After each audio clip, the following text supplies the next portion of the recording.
Welcome to Haven't Heard with me, Adrian. Today I'm joined by returning champion David, and we have a lot of fun. So let's get into it. Alright, so we're talking about Paul Simon. Yeah, that's right. Which album? Of Simon, Crosby, Stills, and Garfunkel. Yeah, dude. So I should have done more research, but I like some of the Simon and Garfunkel stuff. I actually like quite a bit of it, mainly because I'm a sucker for harmonies. And if you'd refer to the Harry Belafonte Calypso episode, you'd find that out. But I didn't really know. Like, I know that Paul Simon and Art Garfunkel had like a pretty, I don't know, they had a falling out, and I don't know what it was about. Ooh, writing some lyrics right there. Yeah. So wait, were you referring to this in our Harry Belafonte episode when you were talking about harmonies? Yeah. Because I edited that episode forever and I didn't even pick that up.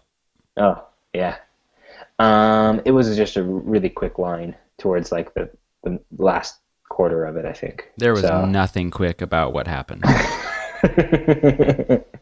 He went over every syllable. All right. Well, we're talking about Graceland today. Mm-hmm. And it was released on August 25th, 1986. Yeah. So, I mean, I'll ask you how you thought about the album at the very end, but in my opinion, this album has kind of stayed the test of time. I love this album. This is one that I listen to a lot. And once again, it started at the old Canadian cabin. I shit you not. We listened to it there. Oh boy. I've forgotten about it for a long time, and I think my sister was up from San Francisco and Bellingham, and we went out to go get burritos at Casa que Pasa, and they had this album on in the background. I was like, oh man, I haven't heard this in like a long time. I had forgotten about it, and it kind of reignited that interest, and then I played it for my wife. God damn it, David! Now I have an edit point. No, that wasn't a reference. I'm just saying I played it for my wife, and Jesus Christ. She listened to it a lot when she was younger too, and so kind of in preparing for this ep, I was like, so what do you think about the album? And I know this is a podcast about you discovering new albums, but we're going to talk about my wife for a minute. Well, it's funny you mention your wife because Angela also was interested in this album choice. Yeah. Okay. Let's put my wife on pause and let's talk about Angela then for a minute. They're essentially have the same experience with this album because they're sisters. I want to double check though and make sure that there's some corroboration between the two stories. So let's make sure that they aren't like telling big lies to us here. Okay, what have you heard? I heard that they listened to it when they were younger and they liked it. True. And okay, good. That's about all. Good. Well, looks like their story holds up. Yeah. Okay, good. Well, that closes that case. Investigation over. Close the book on that one. Mm-hmm. Yeah. But yeah, I asked Becky about it, and she was like, "Oh, this is in my top albums." I was like, "Okay, would it be in your top 25?" She's like, "Oh yeah." I was like, "Would it be in your top 10?" She was like, "Oh yeah, definitely." I was like, "Your top 5?" She's like, "Yeah, it would definitely. This album would be in my top 5 albums that I'd listen to till the end of time." And I agree with her. So that is a strong testimonial for the album. Yeah. And granted, everyone's tastes are different. That's going to become very apparent. Oh God, this is gonna be awesome. Good, because I have great memories and strong opinions, and I really like this album. And it'll be great. Those memories and opinions are probably tied to emotional moments. Some yes, but there are other parts of it too that I like. So this is going to be fun. Good. It'll be good because it sucks when nobody has a dissenting opinion and everybody just agrees with each other. So I'm picking up that you might have some things to say about this. Well, let's find out. Okay, okay. So you want to go through song by song again? Yeah, I want to just jump in first and say that there was some controversy when the album was released Okay. due to the anti-apartheid sentiment uh, Oh, generally around the world. I And didn't read that part. So continue. yep, yeah, well, there was mixed messages of support and criticism for the album because it Yeah, was, influenced from his time in South Africa yeah, during the apartheid time yeah, that that country experienced. yeah. Um, and actually, link to our last episode that you and I did.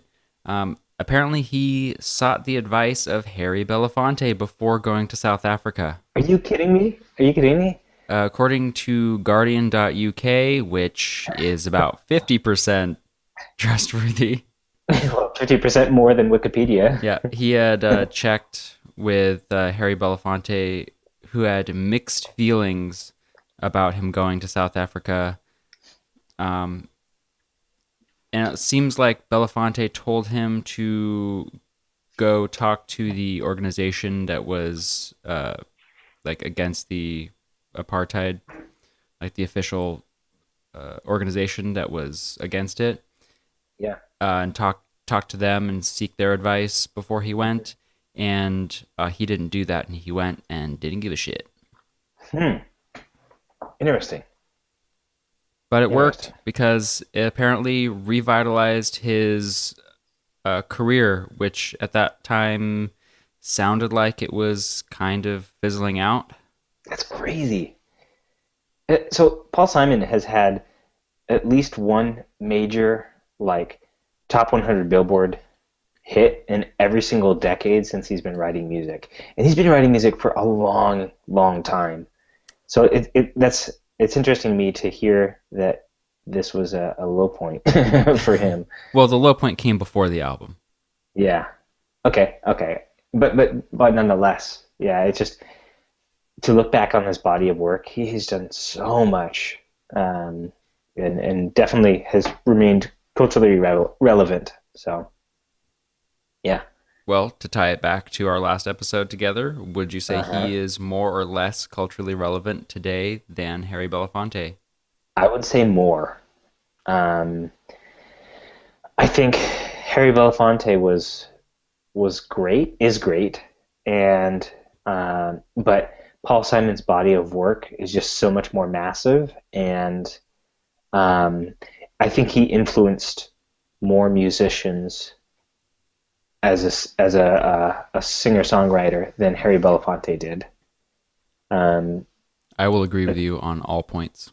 yeah, like I was just looking at all the credits to singers and musicians for this album, and there are a ton, and like some big names too. Like um, the African vocals are done by Ladysmith Black Mambazo, who are pretty darn rad. Right? And they're credited, unlike basically everyone in the background on Calypso. Yeah, yeah, exactly, exactly. So, you know what? Progress, guys. Yeah. But looking through the names, the biggest one that pops out to me, and I'm sure that some of these credits on Paul Simon's album, if I knew my names better, they'd make more sense. But the Everly Brothers is the biggest one that comes pops out to me. They sang additional vocals on the title track Graceland, number two, Huh. and the Everly Brothers. Did I find another group whose album I'll need to do? I honestly thought about doing an Everly Brothers one before I mentioned this one. Everly Brothers, I think, are pretty influential. They they were like that same era as Buddy Holly, The Big Bopper, Richie Valens, and stuff. But they did harmonies almost every single, not every single song, but they were big harmony guys. So guess what? You I like like it. them. Yep. Yeah. Well, enough So about people we're back not back. listening to. Okay, so number one, The Boy in the Bubble. That is I a will. killer accordion intro. It's Zydeco. That's the style of accordion playing. That's my one factual piece for this whole thing. So